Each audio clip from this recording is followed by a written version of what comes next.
आज का दिन निश्चित रूप से हमको झकझोरने के लिए आता है कि हमारी ये आजादी हमें यूं ही थाली में परोस कर नहीं दी गई है। लाखों लाख स्वतंत्रता सेनानियों ने अपनी कुर्बानियां देकर ये आजादी हमको गिफ्ट के रूप में हमारे जीवन में शिफ्ट की है।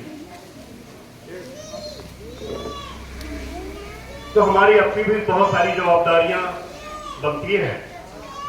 आज निश्चित रूप से बलिदान देने का वक्त तो नहीं है, लेकिन जागरूक रहने का वक्त जरूर है।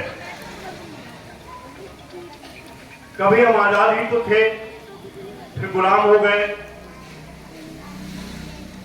जब जिनकी संख्या बढ़ जाती है, चार तरह के लोग समाज में रहते हैं। एक तो वो जो गुलामी में है और गुलामी में ही रहना पसंद करने लग गए हैं। दूसरे वो जो गुलामी में तो है, लेकिन आजादी की चिंगारी उनके मन में कहीं ना कहीं धड़कती रहती है, और उन्हीं ने हमको आजादी दिलाई। तीसरे तरह के वे लोग जो आजादी में है और आजादी में ही रहना चाहते हैं, और चौथे वो जिनसे हमको बहुत अलर्ट रहना, हर पल अलर्ट रहना है, जो आजादी में तो है लेकिन फिर से गुलामी की ओर ले जाने की प्रयास करते रहते हैं।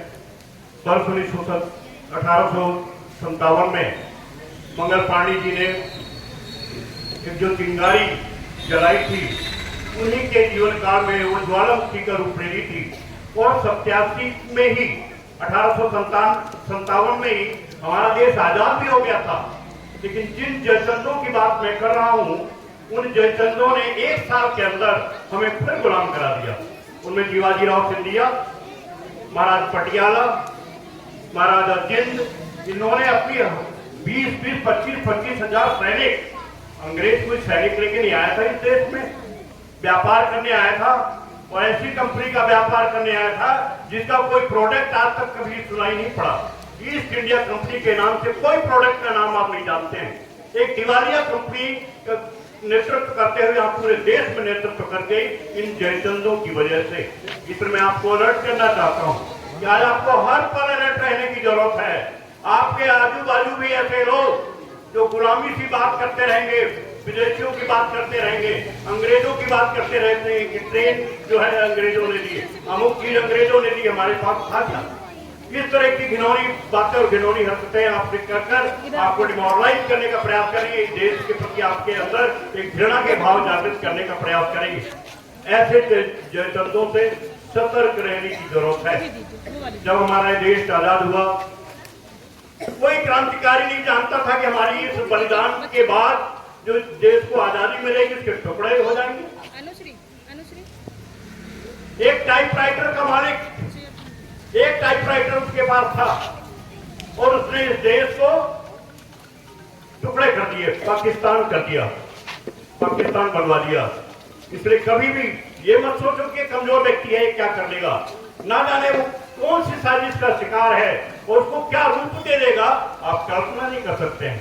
इसलिए हमेशा अलर्ट रहिए, और हमें जो देश मिला है, जिसके तस्वीर की तरफ आप झांक के देखें तो भारत माता की तस्वीर दिखाई देती है। दुनिया में ऐसा कोई देश नहीं है जिसको किसी रिश्ते नाते के साथ जोड़ा जाता हो। पाकिस्तान अब्बा कहते हैं क्या, बांग्लादेश ताऊ कहते हैं क्या, चाइना आंटी कहते हैं क्या, जापान मौसी कहते हैं क्या, किसी रिश्ते नाते के साथ किसी देश को जोड़ा नहीं जाता। मात्र हमारी भारत माता है जिसको हम भारत माता कहते हैं।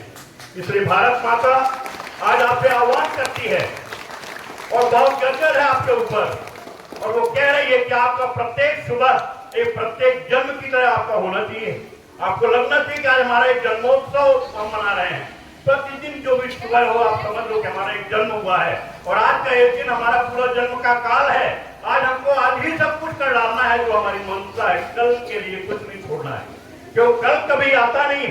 अक्सर हम हर चीज को कल पर डाल देते हैं, पर कल कभी नहीं आता। क्या आता है कल? कल काल आता है, काल। इसलिए काल की प्रतीक्षा नहीं करना है, जो कुछ भी मनसा है आज ही कर डालो।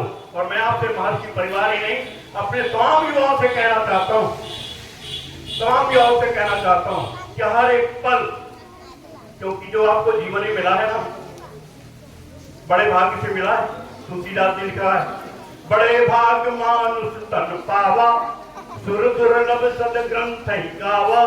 ये इंसान का शरीर यूं ही नहीं मिला है, अनेकों वर्षों की आपने पुण्य कार्य किए होंगे, पुण्य कार्य संचित हुआ होगा, तब आपको एक इंसान का शरीर मिला है। इसलिए इसके एक एक पल को जीना है आपको, एक भी पल आपकी बिना अनुमति के आगे ना बढ़े। यहाँ तो लोग पूरा दिन चला जाता, पता ही नहीं चलता है, इतना संलग्न है मोबाइल से, सोशल मीडिया में, कि सुबह से शाम कैसे हो गई पता ही नहीं चला। ऐसा जीवन नहीं जीना है। ऐसा जीवन जीने के लिए आपको ईश्वर ने अवतरित नहीं किया है। आपका अवतरण किसी श्रेष्ठ कार्य के लिए हुआ है। उस श्रेष्ठ कार्य को पहचानना है, आपको अपने आप को पहचानना है और फिर गति में चले जाना है। मैं बहुत ही कल आपके कार्यक्रमों को हमने देखा है और वो कार्यक्रम निश्चित रूप से बहुत ही उम्दा कार्यक्रम है। मेरी तो सदैव जब से विद्यालय गठित हुआ है, जब से मैं इस विद्यालय के हर कार्यक्रम में शरीक रहा हूँ और इसी वजह से कल हमने आपके पूरे कार्यक्रम को विजुअल देखा है एक एक करके।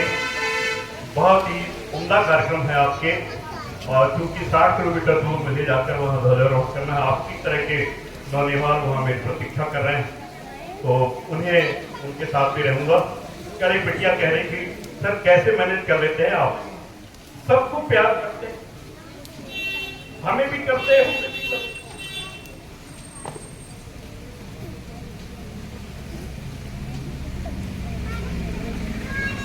बहुत अच्छा लगा मुझे सुनकर कि कम से कम उसने ये नहीं कहा कि सर आप पक्षपात करते हैं,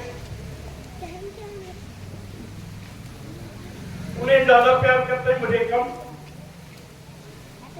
उसने कहा बराबर प्यार करते। और निश्चित रूप से आपसे बिना मेरे जीवन की कल्पना नहीं है। मेरा शेष जीवन आपके लिए समर्पित है, हर पल मैं आपके लिए जीऊंगा और आपके साथ ही बात करते हुए विदाई हो जाए तो मैं सबसे अच्छी विदाई मानूंगा।